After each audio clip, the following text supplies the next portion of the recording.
Hello. Namaste, so fam. Namaste, everybody. Namaste. Today, I will be hosting today's Sunday Soul Talk. Unfortunately, Zoe had to rush her neighbor into the hospital, so send so much prayers and blessings to Definitely, her and her neighbor. absolutely. Yeah. Much love and light to you, Zoe, and your neighbor.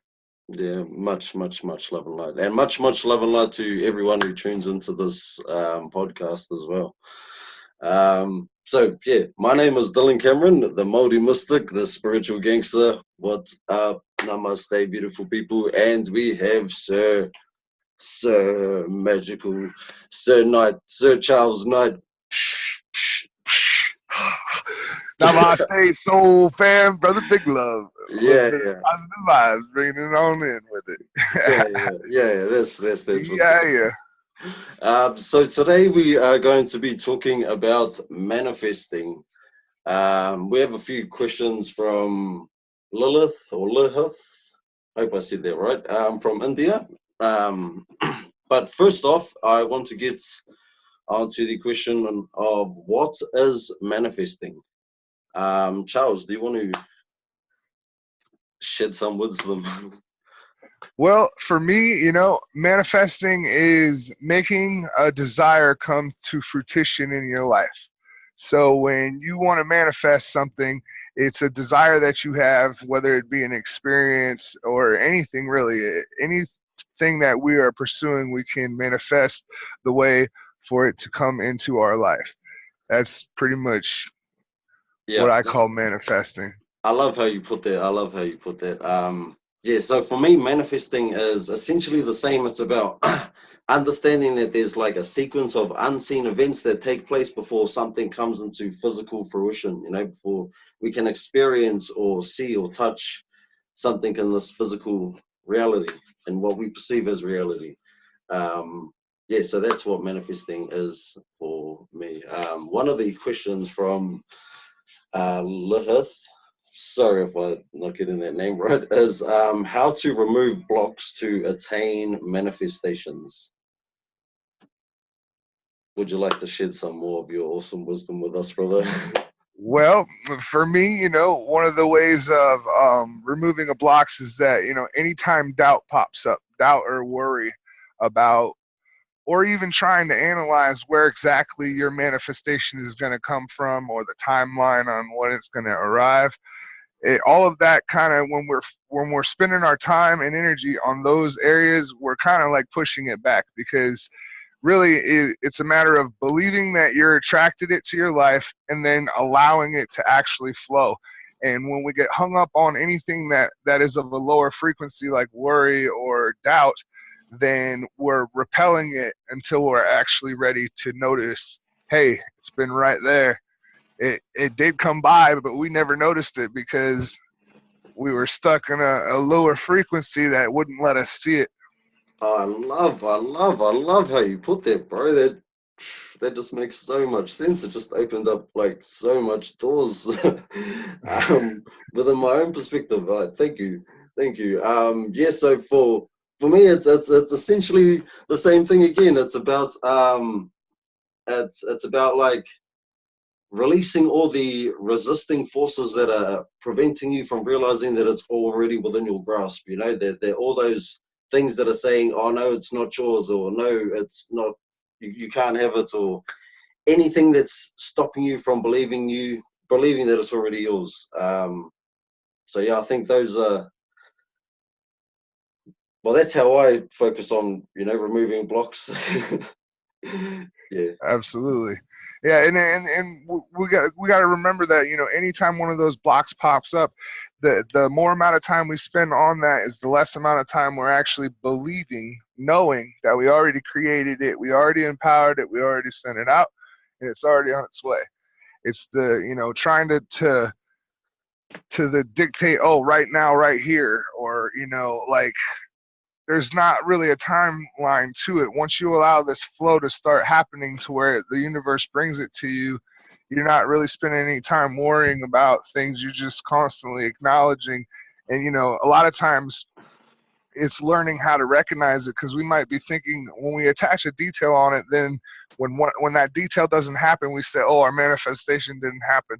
But in actuality, it can be interpreted in many different ways. So it Yeah. won't be, if we take away the details and we go with what's the actual feeling, or like for instance, say for argument's sake, if you want a vehicle, you want to get a car so you can get around, but you're saying, I want this red car, the specific red car right here, right now, and that never comes, and then you doubt your ability to manifest. But meanwhile, there was a car right over here that your friend was trying to give you, but you're like, no, I didn't want it. You know what I mean? Yeah. Like, the universe brought it to you. You manifested you wanted a car. The universe brought it to you. Might not have been the one you wanted, but that one would have done the job, and it would have gave you your desire to get from point A to point B. And then from there, you could build up to actually getting the red car instead of trying to jump from one to straight to the other. But the universe will bring those little building blocks, and as long as we get out of our own way, we start climbing that up. I love it. Oh, mate, carry on. Carry on. If you do it. I'm just soaking this all in. This is yeah. Yeah. I have nothing to reply to that, bro. That's off to you, brother. It's off to you. Um, yeah. Another question that we have in this from Lahith is, how should we attain zero states? Up the easel's going. Up. Yep. Oh, I think this whiteboard is trying to fall off behind me. Can you repeat the question? I didn't hear. I was looking at the easel. Okay, well, the question is, how should we attain zero state? Like the state of complete bliss or zero thought. I'm guessing that's what they're implying. My answer would be a whole lot of practice. Yeah, We spend a lot of our lives practicing being distracted all the time, and choosing to view everything as a distraction to be thought about and processed. We're so programmed and used to doing that. We have so much time dedicated to that it takes time to actually get away from that auto programmed. yeah, to silence out all the noise that you're being Yeah. programmed to hear, sort of thing. Yeah. Yeah, no, I understand that all too well. For me, it's one of the understandings I take into trying to attain the zero state is cymatics, which is the Greek word for waves, or it's like sound or vibration through matter. And if you put a certain couple of frequencies through a certain density of matter, it'll create like a lot of motion and a lot of disruption. And that's what happens to us in our bodies, with our thoughts and our feelings. It just creates all these vibrations that create patterns in how we experience reality. And I find it's about trying to calm the inner waters, sort of thing, trying to, yeah. Well, that's how I, that's how I describe it in my own mind. Yeah. And that's how I, you know, try to reach this zero state or the state of bliss. Yeah, it's just by releasing all the frequencies that are preventing me from realizing that that's my true self already, or from, yeah, yeah, Yeah, definitely. One of the things for me, a big factor is the breathing, oxygen. Regulating your oxygen. It keeps your consciousness at a certain level. If you slow your breathing down, you can lower it to the meditative state. But it takes, again, a lot of practice to keep the breathing at the right. But I have also found that you can jump into just fully unlocked. Once it's achieving it, once having achieved it, it's like, okay, now I can do it better. I can get better at it. You know what I mean? yeah, Um, that's the way I view it. But yeah, again, oxygen with like you said, it's all the frequencies and being able to control them. Found a lot of different methods. Grounding is really important. Oh, really, really, really important. Really important. Yeah. So another question that we have is how to keep the faith with all other divergences. So how to keep the faith that we are going to manifest things in our reality, without all the noise telling us that we don't have it, I suppose, and without all the people saying that we're crazy. um, yeah. So, well, for me, what I focus on is it's just, I don't know. I just believe that I'm a powerful manifester, and that anything that I add a lot of energy and time, anything that I step into and live in as my truth, I know will become my reality. And so that's yeah, that's what I focus on. And in the process of doing that, it naturally sort of eliminates most of the doubts that comes into my mind. Yeah.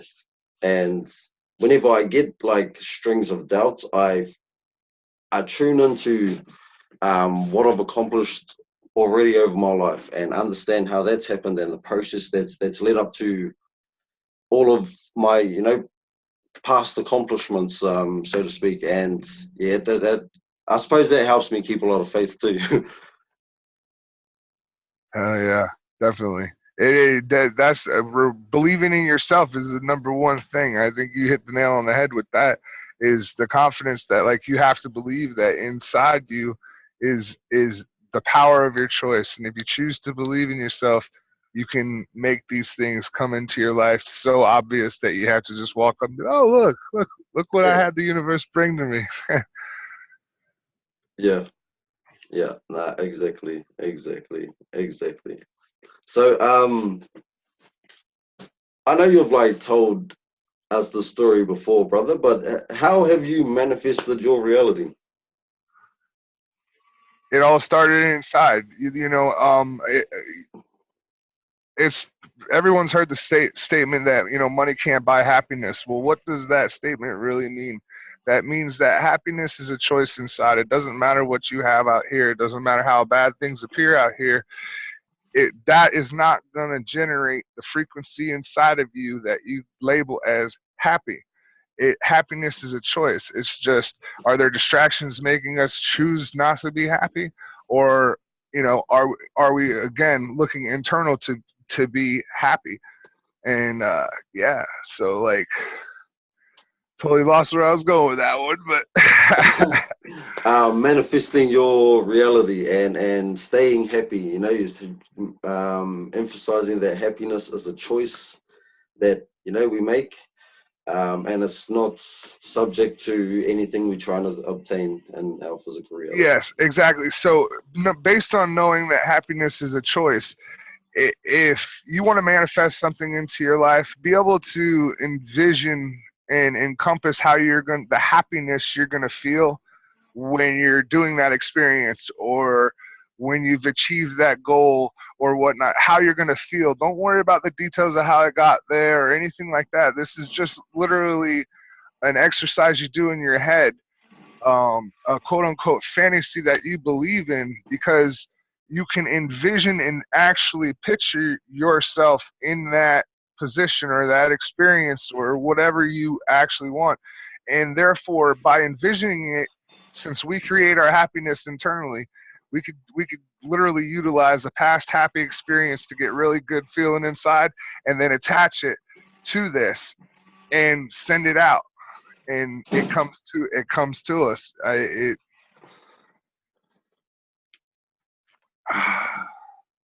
Love it. So like um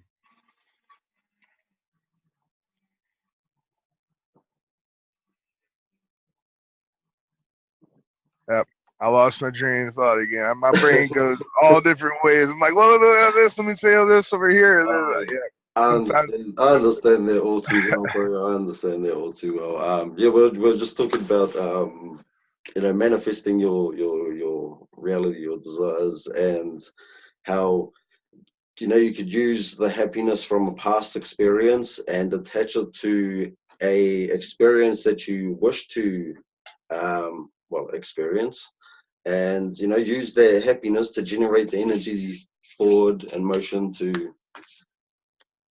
Yes, to actually empower the vision that you have. So at first you start off with a fantasy in your head. You jump over here to grab some energy from a good thought, and then you come back over here to when you're fully envisioning that manifestation as actually you own it. So with putting that feeling while going over here to this, you can truly feel like it's already yours.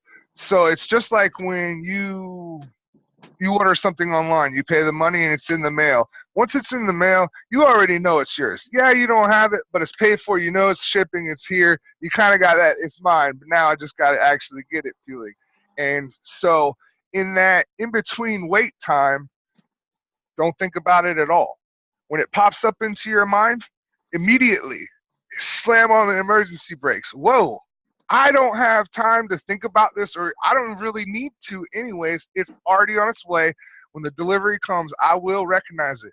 If I'm busy worrying about where it's going to come from or how quickly it comes, it's going to come over here, and I'm going to be looking over here worrying about this, and I'm going to miss it. Yeah. And so every time that pops into your mind, just stop it and go to something else. Anything you can put your mind on, just don't think about it. Just go, I already did that. I already created it for myself. It's on the way. And you still got to put, foot forward to actually making some bigger goals come into fruition. It's not just, but a lot of times you will see your manifestations come like magical, because it won't necessarily be in the exact manner you were hoping for, but say it sends the message on a butterfly or a dragonfly, or a bird flies over your head. It gives you confirmation that you're manifesting out to the universe is you're doing that. You thought about it, boom, here it happened. Give yourself credit. Believe that you did that, because you did. Yeah, no, and I think that's a big part of it, is developing the confidence in yourself and your ability to manifest, to do that. And these little things are like good little stepping stones to help you become aware that you're already doing this anyway. Yeah, love it, brother. Love it, love it, love it. Yeah, so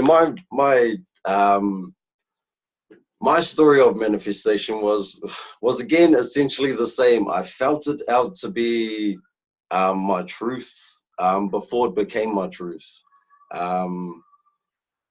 Yeah, and then I lived in it. I stepped into my truth and I lived in that truth, and it became my reality. And well, that's what brings us all here today. Yeah, I've also been working on developing a formula for manifesting, and I don't know if you can see this board all too well. Can you see it? Yeah, we can see it. Okay, well, yeah, this formula for manifesting, it's I times E equals M. So it's intention times energy equals manifestation. And I've been meditating on this formula quite a lot lately, and I've been heavily revising it over and over. And I was in the middle of doing a masterclass where I came to the realization that I don't quite fully understand it enough to be presenting this masterclass to everybody. So I had to go back to the drawing board, actual drawing board, and sort of get it out. So this current formula, what this sort of describes is how certain things have already come into form. It's everything is energy brought into form through intention, sort of thing. So that's everything that's already here right now, in the now, in our present. And how it got there is over this thing we call time. So in order to manifest things, we have to factor in this thing called time. Now, our higher self, or the spiritual realm, it doesn't really recognize time. It's timeless, it's eternal, its energy is infinite, it's ongoing, but down here on this physical, in this physical world, we experience time, and we experience time mainly as the seasons, as the days, the moon cycle, the seasons. So that's how we primarily experience time. Well, from my opinion, anyway. um, yeah, so we have to factor in time. Yeah, so it's your intentions and your energy over a certain amount of time will come to a corresponding manifestation. Um, and then I've done some more meditating on this, even more, and I found that humans, or us sentient beings, because we have an ability to perceive things and do certain things, because we're quite self-aware beings, we kind of get extra powers than a fruit tree, for example. Like, yeah, just a couple more powers. And one of the main powers is perception. So yeah. Um, and I'm still figuring this out, but the current formula I have for how we are able to manifest things into our experience of reality is it's PT over IE equals X, which means our perception of time of over the intention and energy will kind of determine how we experience things that manifest in our reality. Will kind of determine whether we're aligned to it, in tune with it, or not when it comes. Because it's going to come no matter what. Like the brother was saying, it's going to come and it's going to be there no matter what. And it's just a matter of whether you're in tune with it or not. And yeah, our perception has a big part of that. It can either create worry or doubt, or that can create faith in us. And yeah, well, so that's what I'm working on at the moment. It's one of my little projects. And yeah, That's awesome, brother. Absolutely. I love the way you have it all. It's perfect formula right there. Boom. yeah, I hope so. I'm still yeah, it's still got a bit of flow to happen. But we'll get there. We'll I'm, get there. I'm digging it big time. Yeah, and then I'm going to present it to the world for free. I'm going to do a free masterclass, and there may be a paid one after that. For a live show. But yeah, I want to get this out to the world. That's yeah. And well, the It's quest. When we go up to the quest, this is another thing that we'll be bringing on. The quest. absolutely. I It's cannot happening wait. in universal time, man. But it is happening. I cannot wait, man. Yes. Yeah, that's another one of those manifestations that it's like I'm pushing hard for it, but at the same time, it's the universe is going to make it flow when it's supposed to happen perfectly for us. So, um, Exactly. anytime I'm catch myself rushing towards it, I'm like, whoa, not me. This is the universe doing it. Yeah, yeah. I feel that, brother. I feel that. I'm so looking forward to this quest, bro. Like, It really is going to be magical, brother. I can't even say it. I can't even say how, you know, if you can feel me, guys, then you'll know. Yeah. Yeah, yeah. Well, I think that is about wraps up our podcast for today. Was that even half? No, I think that was about 25 minutes. Is it? Yeah, I don't even know what time we started, really. About 12:30 we started. Yeah. Oh, 8:30 in your time. Well, we talk enough that I've gotten used to the toot toot. Yeah, brother. Okay, well, thank you all for watching this. Much, much, much love and light to all of you. Namaste. So Absolutely. Namaste, soul fam.